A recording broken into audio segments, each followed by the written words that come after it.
The prairie had turned to soaked clay beneath the storm, the kind that clung to boots and hope with the same stubborn weight. Gray clouds pressed low over the land, swallowing the last of the afternoon light. Wind swept across the open stretch like a broom meant to clear away anything too fragile to stand. In that wide and indifferent world, she was barely a figure at all, just a woman hunched over two small, shivering bodies, her dress heavy with rain and earth, her hands sunk in mud, as though the land itself meant to pull her under. Her breath came in thin, uneven threads. She had walked for what felt like a day and a night and another day after that, though she knew it could not have been so long.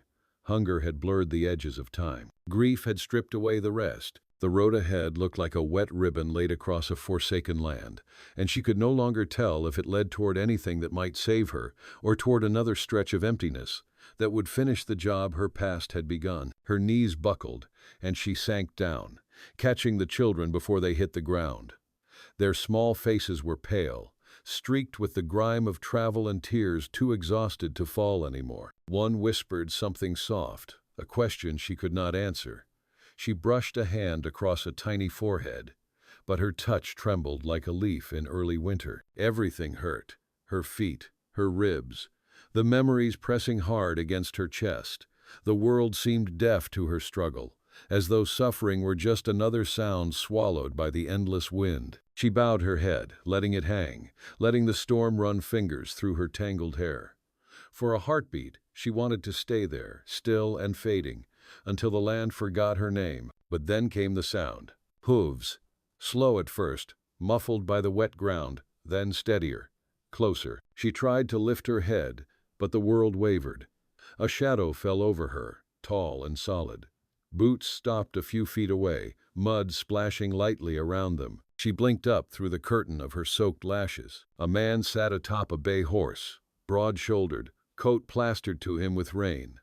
His hat brim dripped a thin line of water. His face, roughened by sun and years, was unreadable at first, though his eyes, a soft shade of brown, held something she had not seen in a long while. Something steady. He swung down from the saddle without a word. The horse snorted and shook its mane, but the world otherwise stayed silent. The man crouched, the mud sucking at the edges of his boots, and he took in the sight of her, and the two children curled against her like frightened pups. She braced herself for judgment, or suspicion, or the cold refusal she had met so many times before. But he said nothing. He only looked, and something in his gaze shifted as though a memory tugged at him from deep within. Slowly, he scooped up the smallest child, careful not to startle her. The child sagged into his arms, too tired to resist. Then he reached for the other. Finally, his attention returned to the woman. Rain traced the lines of her face as she stared up at him, bewildered, half certain she had imagined him. "You are coming home with me," he said, his voice low and resolute, shaped by years of cattle calls and silence. Not a question, not an offer, a promise. For a moment, she could only blink at him, unable to speak. He extended his hand toward her, palm open, steady as the land was not. Her breath shuddered, and she felt something in her chest loosen, something long clenched by fear and grief. She stared at his hand, at the strength in it, at the quiet conviction that seemed to emanate from him like warmth from a fire. Slowly, she placed her muddy fingers in his. His grip closed around hers, firm but gentle, as though he knew exactly how close she was to breaking. He pulled her to her feet, steadying her with the ease of someone accustomed to lifting more than his share of burdens. She stood there, swaying, rain running down her face. He guided her toward the horse, lifting the children with an ease that made her throat tighten. When he helped her into the saddle, she felt exhaustion crash through her, but beneath it, buried deep, a fragile spark of something she had not felt in a very long while. Hope. The horse shifted beneath them, the storm beginning to ease. The man mounted behind her, close enough that she felt the warmth of him through the cold. The prairie stretched out before them, no less vast, no less harsh, but no longer empty. The wind softened, the rain thinned, and for the first time in many miles, she let herself breathe. The ride blurred into a muted rhythm of hooves against soft earth, each step of the horse a steady insistence that the world was not finished with her yet. She leaned forward slightly, arms wrapped around her children as they dozed against her, their small bodies warm despite the chill. Behind her, the rancher held the reins one-handed, the other braced lightly near her waist, not touching, but close enough that she felt the quiet assurance of his presence. His coat brushed her back when the wind shifted, and though she tried not to lean into him, her body betrayed her weariness. The storm weakened to a gray drizzle, leaving behind a sky that looked scraped raw. The land opened wide on both sides, rolling hills soaked in rain, patches of grass flattened like tired soldiers. She watched the horizon, waiting for dread to rise again in her throat, but instead there came a slow, heavy calm, the kind that felt like laying down a burden she had carried for too many miles. After some time, he guided the horse off the main trail, following a narrow path that wound between cottonwoods. Their branches dripped quietly, leaves trembling with leftover stormwater. The scent of wet bark and fresh soil clung to the air, grounding her in a way she did not expect. She shifted slightly, careful not to wake the children. He noticed. "You all right back there?" he asked, voice gentle, though it carried the gravel of long days spent in silence. "Yes," she whispered, though her voice cracked around the word. He did not push for more. They rode on until the trees parted to reveal a ranch tucked against a rise in the land, a house of weathered wood, a long barn, fences stretching in deliberate lines. Smoke drifted from the chimney, thin but hopeful. The place looked lived in, sturdy but marked by solitude. Something about it tugged at the edges of memory, though she could not say why. As they approached the porch, he dismounted and reached up to lift the children down first. They roused only slightly, blinking in confusion before settling against him. He carried them with an ease that spoke of familiarity, though he moved with a careful reverence she did not understand. When he came back for her, she hesitated. The horse stood still, patient, but she felt a tightening in her chest, some mix of gratitude and fear, like stepping into a room she had not been invited to. He extended his hand again, that same steady palm, and for the second time, she placed her fingers in his. Her legs trembled when she dismounted. He held her for a breath longer than necessary, not out of presumption, she sensed, but out of caution, like he feared she might fold into the ground again if he released her too quickly. When she stepped back, he cleared his throat, tipping his hat in an awkward gesture that would have been almost boyish if not for the lines carved into his face. "Let us get you all warm," he said. He led them inside. The heat from the hearth washed over her like a balm, too sudden and kind to trust at first. The room smelled of wood smoke and a faint sweetness, maybe dried sage or old pine resin. A quilt was draped over a chair. Boots were set neatly by the door. A life lived alone, she thought, but not carelessly. He set the children on a wide sofa near the fire. One curled instantly into the cushions. The other reached for her, and she knelt beside them, brushing their damp hair back.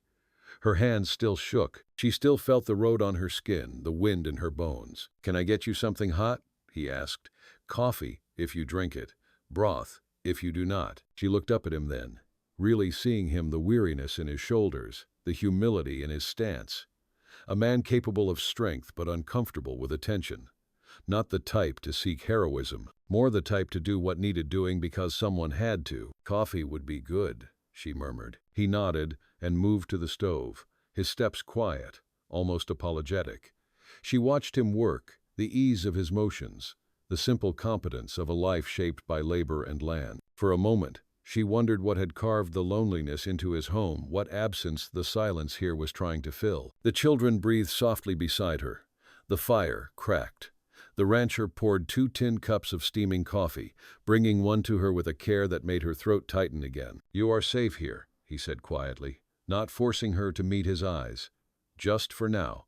Longer, if you choose." She wrapped her hands around the warm cup, letting the heat seep into her fingers. The rain outside softened to a whisper against the roof. For the first time since the world had fallen apart beneath her, she felt herself begin to thaw. The days unfolded slowly, like old paper softened at the edges. She rose early, stiff from sleep on borrowed blankets, though the bed had been clean and warm. The children stirred beside her, cheeks flushed with something she hadn't seen in too long. Rest. Real rest, not collapse. She stood by the window, watching the morning mist lift off the fields like breath. Somewhere in the barn, she heard the man's voice low, humming, or maybe it was just the creak of wood and the soft shuffle of hooves. She stepped into her boots, still caked in dried mud, and pulled her coat close. Her hand hovered on the doorknob longer than it needed to. Part of her still expected to be turned away, as though kindness had a limit, and she had already passed it. But when she stepped outside, the sun was just cresting the hills, gold light painting everything in quiet praise. He was already at work, shoulders bent to some task near the fence line. She hesitated again, then walked toward him, the grass wet underfoot, morning chill catching at her throat. He looked up when she reached the gate. "Morning," he said, not as a greeting, but like a confirmation that she was still here and that it mattered. She nodded. "I want to help." He considered her for a moment, then gestured toward the barn. "You any good with chickens?" She hadn't touched a coop since before the war took her husband, but she nodded anyway. He gave no ceremony, just opened the gate and let her follow. They moved through the morning together, speaking little. He showed her the ropes gently, how to scatter feed, how to watch for fox prints in the dirt, how to spot a sick hen by the way it held its wings. She learned more by the way he moved than by anything he said. He had that way of teaching without condescension, letting her fail where it was safe to and stepping in only when needed. When she fumbled with the feed sack, he didn't reach to take it from her. Instead, he steadied the bottom and let her regain control, nodding slightly when she did. The small gestures stayed with her longer than words would have. By mid-morning, her hands were raw, nails packed with grit, but there was something clean in the labor, something close to worth. The children came to the porch in fresh clothes, the smallest wrapped in one of his oversized flannels. They watched her with solemn eyes, but when she waved, they waved back.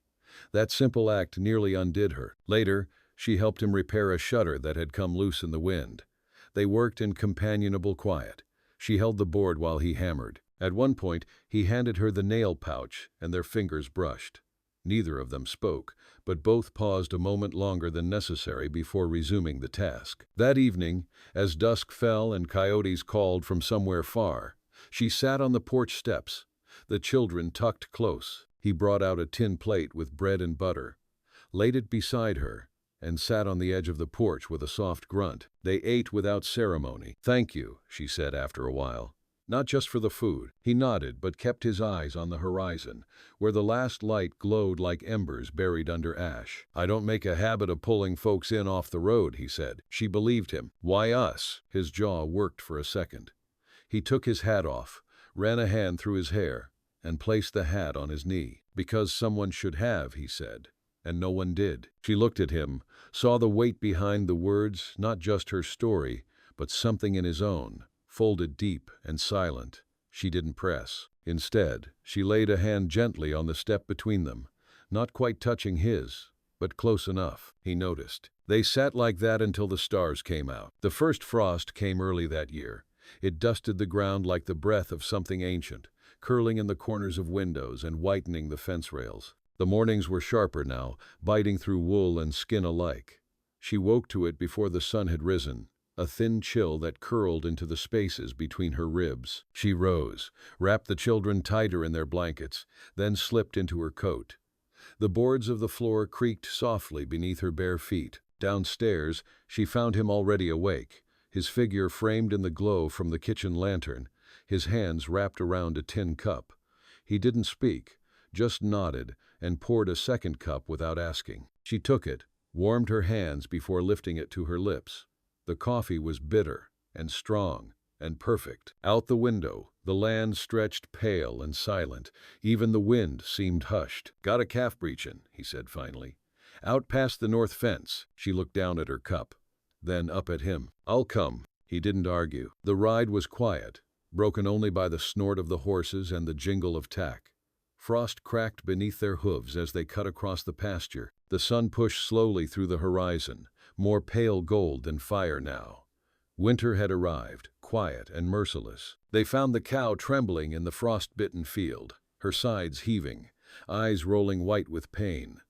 He dismounted first, moving with a calm she didn't possess. She followed, her breath visible in the air, heart pounding harder than it should have. "I've done this before," he said, already kneeling beside the cow. "Long time ago." She knelt across from him, sleeves rolled, fingers raw.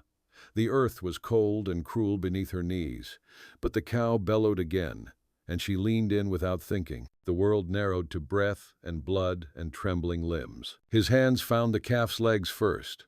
He grunted, jaw tight, and motioned for her to brace. She did.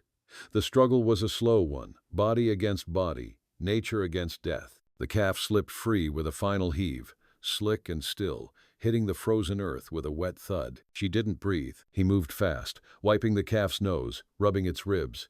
She joined in, hands shaking. For a moment, all was still.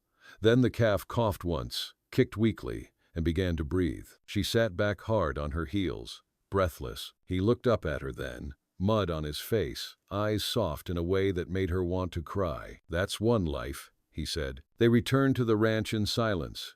She rode beside him, sore and cold, but lit from within by something fragile and bright. Not pride exactly, something quieter. The children met them at the porch. She swept them up without a word, held them too long. He watched, face unreadable. That night, over a supper of beans and cornbread, she asked him about the land, how long he had worked it, if he planned to sell. "Never planned to sell," he said. "Not sure who I'm keeping it for." The fire crackled low. The children lay curled on a quilt, breathing deep. She traced a finger around her mug, her throat tight. "I can help. With the house, with the animals. I'm not looking for charity." He looked at her then, not just at her, but into her, and she felt it. The careful study of a man not used to being given anything without cost. "I know," he said. After the dishes were done and the fire burned low, she stood to head upstairs. He moved aside, hands tucked in his pockets. When she reached the top of the stairs, she turned. "Thank you," she said again. "Not for the roof, for the room." He didn't answer at first. Then, "It was empty before you came." She stood there, one hand on the railing, heart beating like thunder behind her ribs. The children stirred in their sleep, the house shifting quietly around them. Outside, the frost glinted under a new moon. The days settled into rhythm. Cold ones, mostly, with skies the color of pewter and winds that rattled the eaves like bones. But inside the house, warmth grew not just from the fire or the stew simmering slow on the stove, but from the sound of voices where there had once been silence. She took to the work like she had been born for it. Not because it came easy, it didn't, but because she had no other choice. Every morning she was up before first light, boots already half-laced as she slipped into the kitchen. She fed the chickens, split kindling, mended what needed mending. And when there was a pause in the day, when her hands stilled and her body ached, she would pause on the porch with a cup of coffee, watching the land stretch out in all directions like a hymn unfinished. He didn't hover, but he watched her, always respectful, never intrusive, as though he were waiting for her to either settle into the shape of the life he offered or to run. She didn't run. Instead, she planted onions. It had been her idea, something small, just a few rows behind the barn where the ground softened earliest. He had stood beside her, arms folded across his chest, skeptical. "Onions?" She shrugged. "They grow strong under frost. Like some people." He gave a single nod and brought her a spade. As the earth warmed, she planted more. Beans, squash, carrots. Little things that meant hope, though she didn't dare say the word aloud. The children helped when they could, tiny fingers smudged with soil, giggling when worms wriggled out of the dirt. Their laughter filled corners of the ranch that hadn't echoed in years. Spring came slow, inch by inch. The frost gave up its grip, and the land began to breathe again. So did she. One evening, long after supper, she sat by the fire mending one of his old shirts. He entered from the barn, coat dusted with hay, and the scent of horses trailing behind him. He paused in the doorway, watching her. "That belonged to my father," he said, nodding toward the shirt. She looked down at the faded fabric, the collar worn soft by years. He kept things too long. Like he was afraid time would notice if he let go of them. She glanced up. "Did it serve him well?" "Long enough," he said. "But sometimes, holding on is just another kind of leaving." She folded the shirt gently and set it on the table. Her hands remained on the cloth. "What about you?" she asked, eyes fixed on the fire. "What are you holding on to?" He didn't answer at first. The silence stretched, not tense, but weighty. "A name," he said. "One I never got to say goodbye to." "A woman?" He nodded. "My sister." She turned toward him. "What happened?" "Gone in a night. Packed her bag, left a note. Said she couldn't stand the dust or the quiet or the way the sky made her feel small. Never came back." She watched him closely. "And you stayed?" "Someone had to." She stood and stepped closer, the fire casting long shadows across the room. "You think she regrets it?" He looked at her, his gaze steady. "I think she does, but some people don't know how to return to what they left. Pride, maybe, or shame." She nodded slowly. "I know that feeling." He met her eyes. "You came back anyway." "Because of them," she said, glancing toward the stairs where the children now slept. "But also because of you." He swallowed hard, throat working. His hands clenched briefly at his sides, then released. "I don't know how to be more than this," he said. "The land, the work, it's all I've ever known." "Then let that be enough," she said. "If it's honest, it's already more than most." He stepped closer, slowly, until there was only a breath between them. She could feel the heat of him, the tremor he tried to hide. He reached for her hand, rough fingers grazing hers, waiting. She didn't pull away. When he finally closed his hand around hers, the world stilled. Not quiet like absence, but like reverence. They stood like that for a long time, their hands joined in the hush of a house no longer empty. It began to shift, then slow as river ice breaking up under spring sun. Not all at once.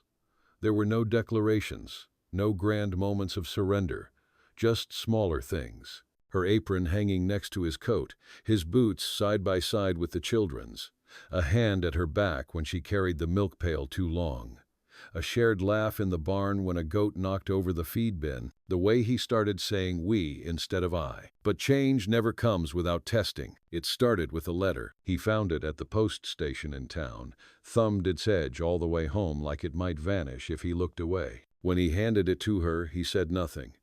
But she caught the flicker in his eyes, a warning, maybe, or worry. She opened it alone, behind the barn, the wind tugging gently at her skirts.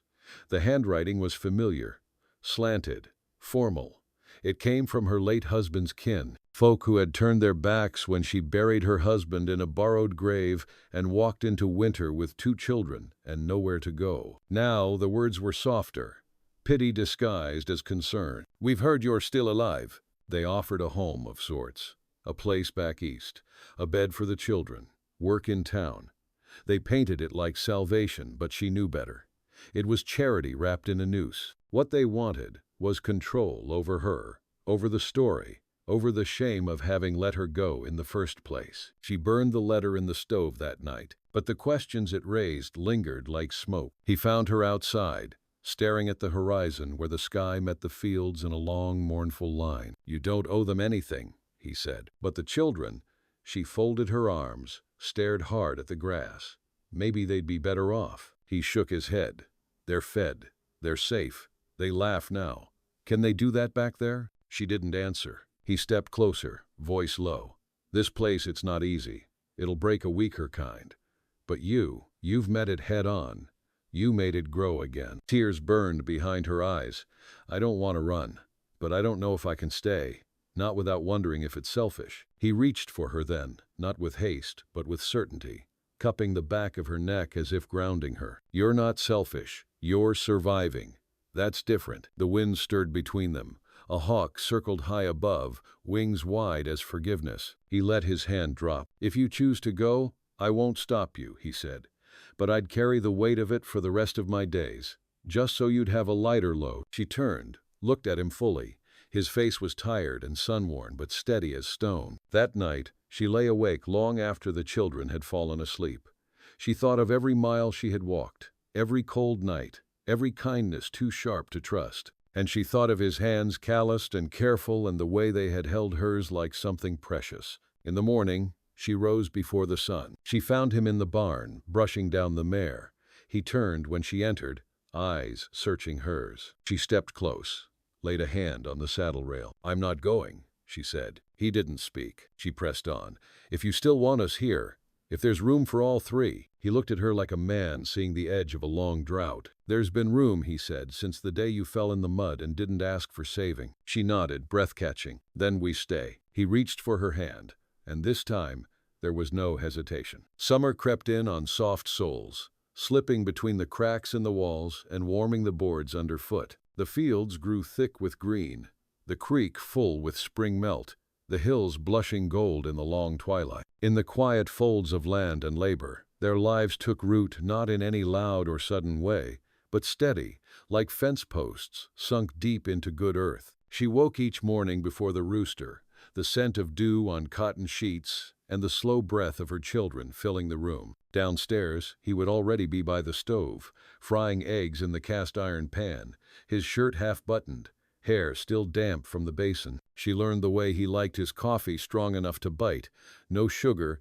and he learned to eat her biscuits even when they came out hard enough to stop a bullet. Their words stayed few, but rich with weight. They spoke most clearly in silence, how he'd reach for the bucket when she limped, or how she'd patch his work shirt without him asking. In the evenings, they'd sit side by side on the porch, not touching but close. The breeze would roll in over the grass, full of sage and wild clover. Crickets sang. The house, once a hollow echo, hummed with life, but it was never meant to be easy. The trouble came with a wagon, wheels thick with dust, a name painted across the side in faded red, Harbin and Sons, Legal Services. It pulled up mid-morning, the sun already high. Two men in black suits too clean for country roads. One stepped down, a thin man with gray hair and eyes like polished coin. He held papers, too many papers. She watched from the porch as the rancher stepped forward, wiping his hands on a rag. The man doffed his hat politely, but his words were sharp as fence wire. "This property's been under probate since your father's death," he said. "Seems there's a lien outstanding. Two, actually." The rancher's jaw tensed. "That was years ago. I paid what was owed." The man smiled in that way city folk did when they thought they had the upper hand. Apparently not in full. She stepped down then, apron still dusted with flour, her eyes narrowing. The other man, stockier, younger, watched her like she was out of place. "What happens if he can't pay?" she asked. "Auction," the gray-haired man said, too smooth. "Unless someone steps in." She looked at the rancher. His hands had gone still. When the wagon rolled off, papers left in its wake, the silence between them was heavy as a thundercloud. That night, he sat alone at the edge of the barn, staring out at the land like it had betrayed him. She brought him coffee, sat beside him. "You should have told me," she said. "Wasn't your burden. We're building something here. It's mine too." He looked at her then, eyes shadowed, voice quiet. "I never wanted to lose this place. Not again." "You're not alone in it anymore," she said. He stared at the cup in his hand, then set it down, reached for her fingers, held them firm. "We'll fight it," he said. "We will," she echoed. The days that followed were a blur of motion. She rode into town with him, sat in the lawyer's office while words were traded like bullets. She listened. She asked questions. She signed her name beside his on papers that bound them tighter than vows. Word spread, as it always does. Folks who had once ignored them now offered advice, scraps of help, stories about taxes and banks. Some judged, some sympathized, but she met every stare with her chin high, her children at her side. One evening, the little girl tugged at her apron. "Mama," she whispered, "are we gonna leave again?" She knelt, pulled her close. "No, sweet.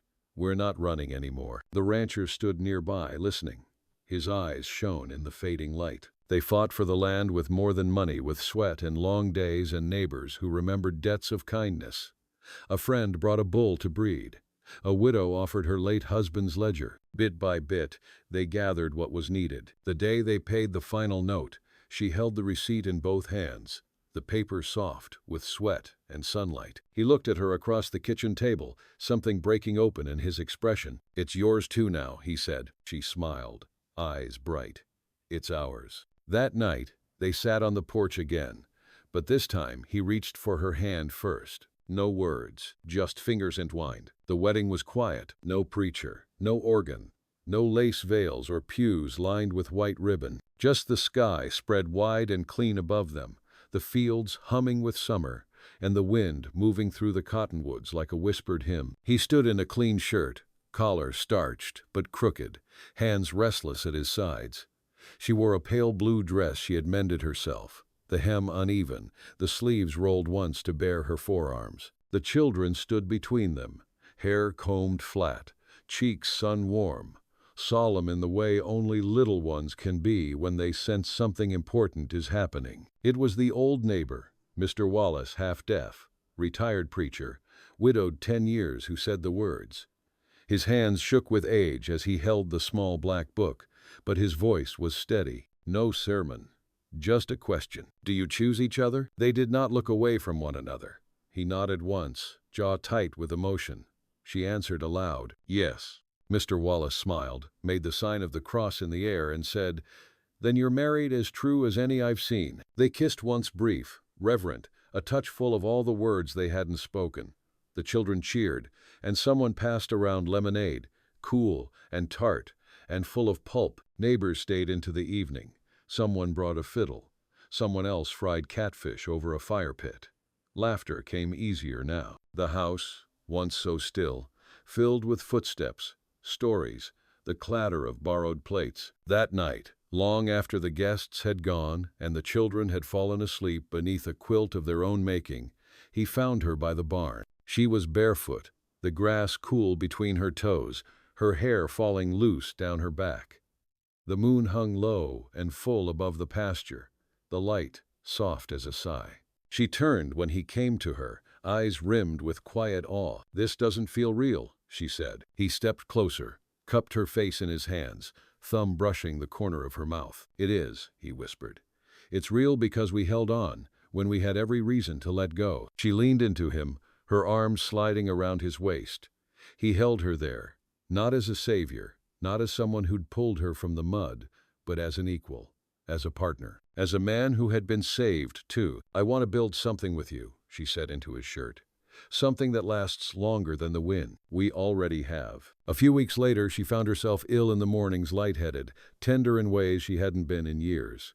The realization came slow, then all at once, like a creek swelling with rain. She told him while he was sanding a gate for the chicken yard.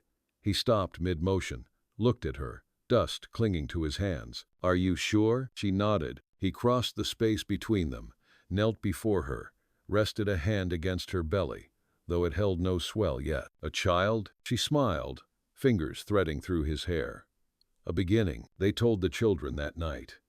The little one squealed, clapping. The older one just stared, wide-eyed, as though trying to picture it, something growing, unseen, in the mother they had nearly lost. The weeks passed. Her body changed. He built a cradle out of pine. The children gathered wildflowers for the windowsill. Neighbors brought hand-me-downs, soap, advice. The house, already warm, seemed to breathe deeper. And when autumn came, bringing its fire-colored leaves and long golden afternoons, the ranch looked stronger than it had in years. Fences stood straight. The garden yielded more than they could carry. The nights were cooler, but the beds were never cold. One evening, she found him on the porch again, carving something small in his lap. What's that? She asked, settling beside him. He turned the wood over in his hands, an unfinished ring, simple, unadorned. It's for you. She smiled, tears pricking her eyes. I never needed a ring. I know, he said, but I want to give you everything I can, even the little things. She took it when it was done, wore it without polish, without shine, just smooth pine, worn soft by his hands, a symbol of mud and rain and long roads, of warm fires and second chances, of the kind of love that doesn't rescue, but endures. And in the end, that was enough. That was everything.